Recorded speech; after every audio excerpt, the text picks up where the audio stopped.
பொதுவா மிருகங்கள் வேட்டையாடி சாப்பிடுறது அப்படிங்கறது ரொம்பவே இயல்பான ஒரு விஷயம் தான். ஆனா 2 சென்டிமீட்டர் இருந்துட்டு இவன் வேட்டையாடுற டெக்னிக்கு எப்படிரா அப்படின்ற அளவுக்கு ஆச்சரியமா இருக்குங்க.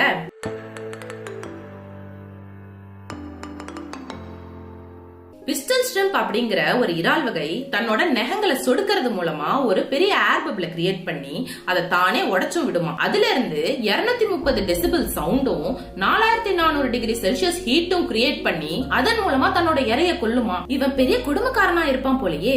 இதே மாதிரி இன்ட்ரெஸ்டிங்கான ஃபேக்ட்ஸ் உங்களுக்கும் தெரியும் அப்படின்னா please leave a comment below. புரிஞ்சுக்கோ, தெரிஞ்சுக்கோ, தெரியாததை தெரிஞ்சுக்க நம்ம மெட்ராஸ் டைம்ஸ் சேனலை சப்ஸ்கிரைப் பண்ணிக்கோ.